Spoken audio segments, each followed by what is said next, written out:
Roarin Waters here. Today's album is by a band that I think really doesn't need an introduction, but I have to do it to them, because that's what I do. So, for those of you who don't know, Metallica, if you couldn't tell already, is an American metal band that came out of Los Angeles, California, but eventually relocated to the San Francisco Bay Area, and who are at the cutting edge of American metal music as one of the pioneers of the new emerging thrash metal sound, as alongside other bands like Exodus and Slayer.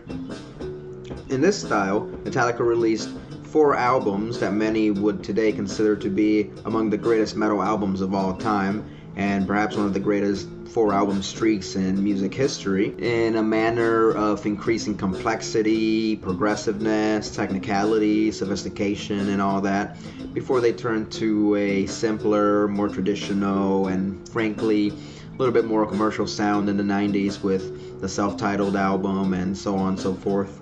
Today's album, And Justice for All, is the peak of that increasing complexity and progressiveness and technicality and all that.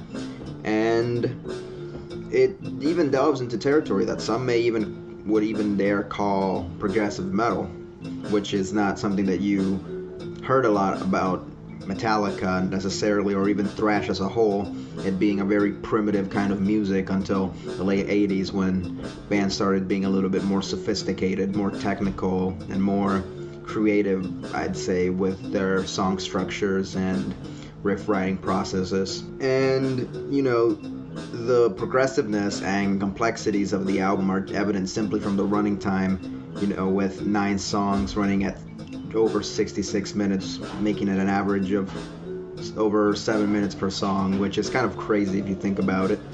The album marks Metallica's first recorded studio album since the passing of bassist Cliff Burton, who died in a bus accident while the band was on tour in Europe in support of their 3rd album, Master of Puppets, and also new bassist Jason Newsted's first appearance on a studio album, though he was actually originally featured the previous year on the $598 EP, also known as Garage Days Revisited, where he recorded 5 cover songs with the band. The fact is actually quite important that this is Jason's first recorded release as a studio album, since the bass is basically nearly 100% inaudible. Even though the bass in Metallica songs has always been kind of difficult to hear, except in very specific, very exceptional exceptions, it's extremely difficult to hear in this one, and it has even led to many people releasing remixed versions with audible bass onto the internet in recent years. So that's kind of something you got to think about.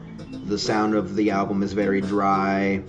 The guitars have the middle frequencies turned all the way down. The drums are kind of clicky.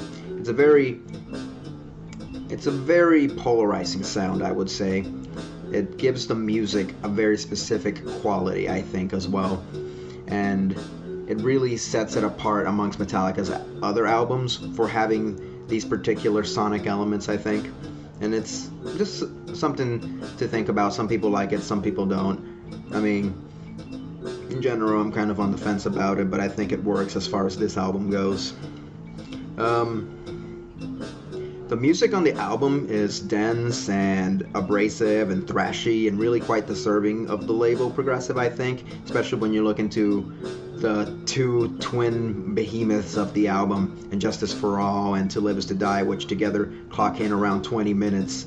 To Live Is To Die is actually also an instrumental, so just 10 minutes of music, of metal music. It's quite unprecedented at the time, like Metallica were already known for making long instrumentals with the Call of Cthulhu and Orion and stuff like that, but this took it to a whole new level, which is something that has been, I guess, in the days since, kind of not necessarily imitated, but something that people have tried to do as well. You have bands like Evil on albums like Infected Nations also doing long instrumentals and the such. So I can definitely see really the direction this album helped take thrash into, and metal in general, alongside other progressive and technical albums by bands such as Voivod and Watchtower, Megadeth, Coroner and so on and so forth. Because I mean, just the whole thrash movement was moving in that direction by this point.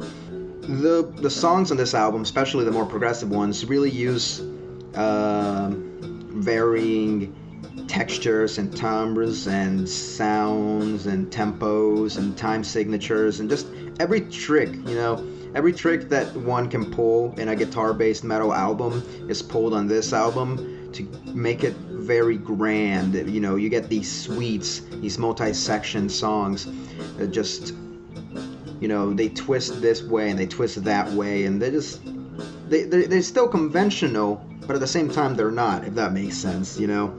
I mean, coincidentally, the two most straightforward songs on the album are also the thrashiest, and if I remember correctly, also the shortest, those being the opener and closers, respectively Blackened and Dyer's Eve. The latter, in particular, actually may be Metallica's fastest song in general, period, and it's definitely Lars Ulrich's shining moment in terms of drumming on a studio album.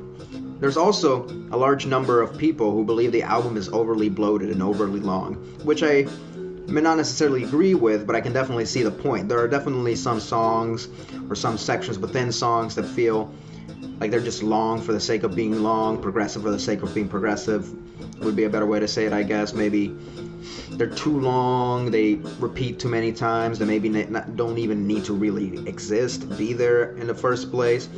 Sometimes it can feel like the band is just trying to meet some sort of riffs per song quota rather than trying to write music that fits the song.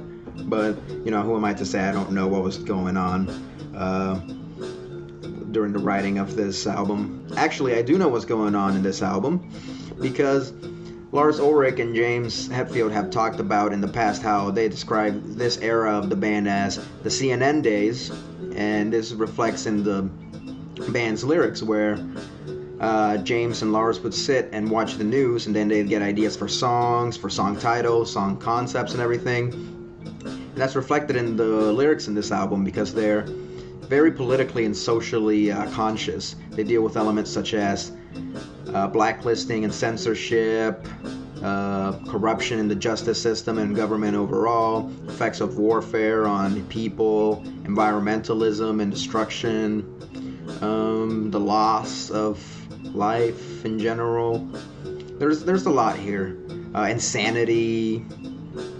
And, while I'm not going to say necessarily that they're Metallica's best lyrics, I do think that there's a certain sort of sophistication there, though, as with all Metallica releases, there are really great lyrics, there are really silly lyrics, there are just lyrics that are passable, but overall, I do think they're good, but it's par for the course. You kind of expecting it at this point with this level of sophistication in the music. You expect to step up in the lyrics, which delivers, and so they fit.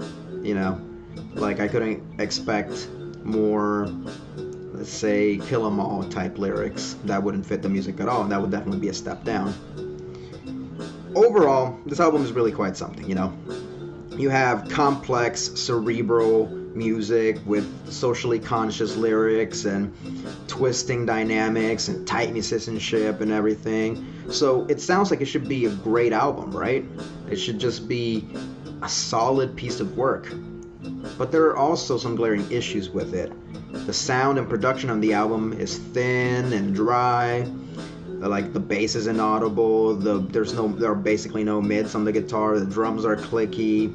The riffs arguably aren't as good as they could have been, as they have been in the past. The songs can be considered to be overlong, and the whole package just seems kind of a step down, really, sometimes, from Master of Puppets in every aspect other than progressiveness and technicality. These are all just arguments. I may not necessarily agree with them, but this is certainly how people would maybe feel about it. And I can understand a lot of these grievances. This album's not for everybody. Some people are going to love it. Some people are really going to be about it. Some people are going to hate it, Me, I'm more in the category of liking it a lot. It was one of my first Metallica albums. But I wouldn't say it's my favorite, despite the fact that it was the one that got me into Metallica. So I'm trying to distance myself from nostalgia and take off any rose-tinted glasses that I might have, just for the objectivity of this album. So, with that being said, highlights include Blackened, And Justice for All, One, To Live Is To Die, and Dyer's Eve. And with this in mind, I would give the album a solid 8.5 out of 10. And that's my rating. Bye!